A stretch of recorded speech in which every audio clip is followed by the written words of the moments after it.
kailangan natin ay ito. Unang-una, kailangan natin yung sardinas. Ayan.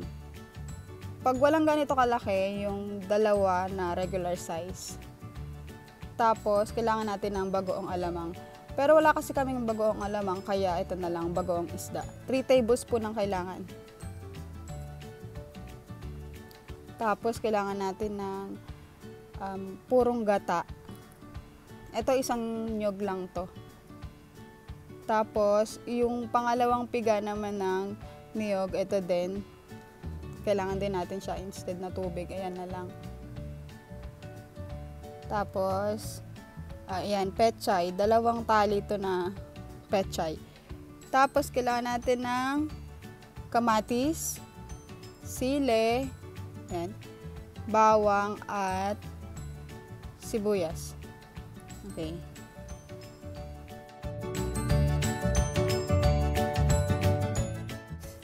Okay, painitin muna natin yung ating kawali. Tapos ilalagay natin yung gata.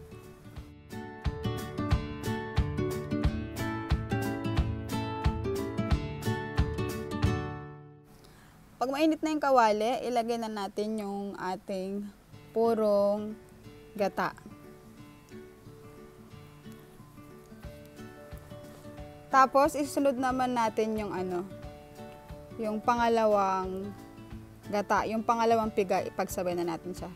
Takpan lang natin siya at hayaang kumulo for 10 minutes.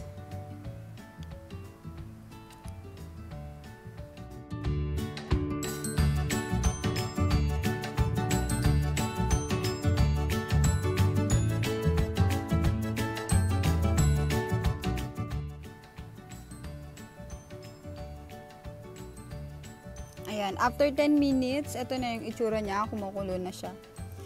Una nating ilagay ang sibuyas. Ilagay na natin siya sa may kawali, isabay na natin sa pagkulo. Sunod ang bawang, sili, pagkatapos ay ang kamatis.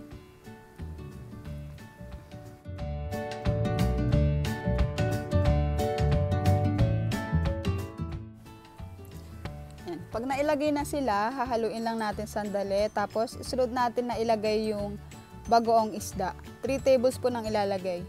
Kung hindi bagoong isda, yung bagoong alamang na lang yung ilalagay.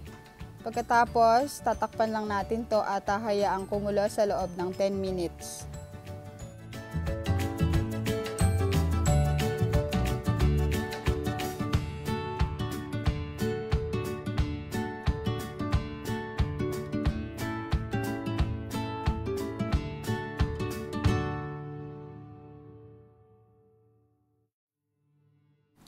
After 10 minutes, ito na siya, kumukulo na siya. Ang kailangan natin gawin, kunin natin yung kamatis tapos pipigain natin siyang lahat para lumabas yung katas niya at mas masarap siya dun sa may lasa ng gata. Pag napiga na lahat to, takpan lang natin ulit at pakuluin pa ng 3 minutes. Mas maganda kung yung ilalagay nyo na kamatis, yung hinog talaga siya, yung pulang-pula, para mas masarap, tsaka mas maganda yung, mas madali siyang mapiga, mas maganda yung kulay ng sabaw.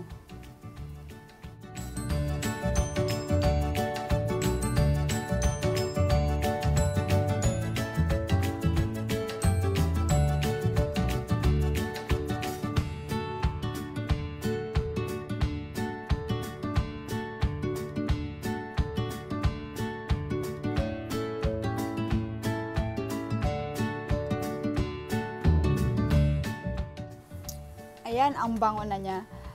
After 3 minutes, ilalagay na natin yung sardinas natin at papakuluin pa natin siya sa loob ng 5 minutes.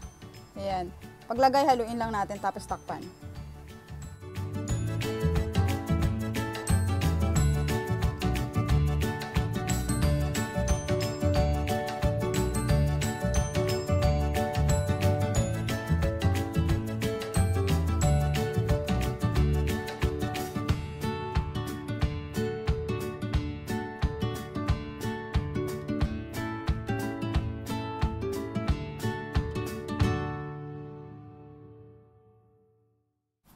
Pagkatapos ng 5 minutes, Tingnan natin yung niluluto natin. Haluin natin.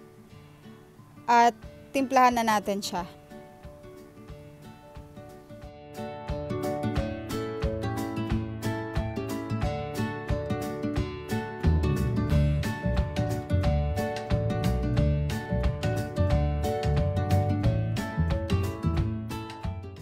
Timplahan natin siya ng kalahating sachet ng magic sarap at lagyan natin ng konting asin. Pagkatapos, haluin na natin sandali. Tapos isunod na natin yung gulay natin, yung petchay. Pagka nalagay na yung petchay, tatakpan natin for another 3 minutes at hayaan lang natin siyang kumulo. Lagay lang natin yan.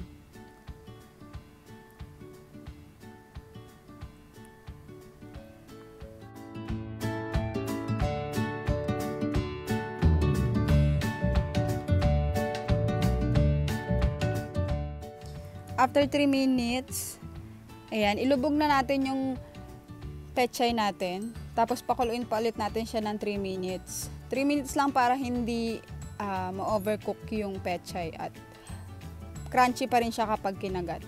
3 minutes lang tapos pwede na nating patayin yung apoy.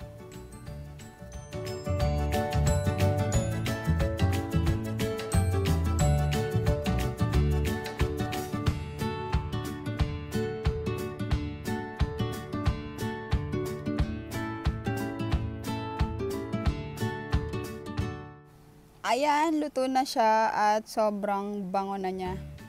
So this time pwede na nating patayin yung apoy at luto na siya. Kainan na.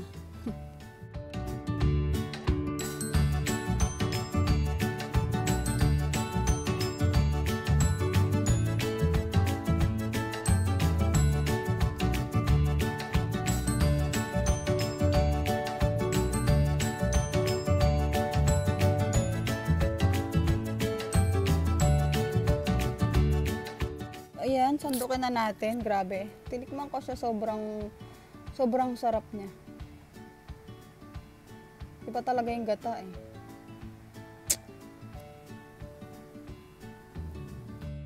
Sa unang tingin, mapagkakamalan mo siyang kare-kare. Pero kapag natikman mo na siya, yun, lasang sardinas. Pero ang sarap.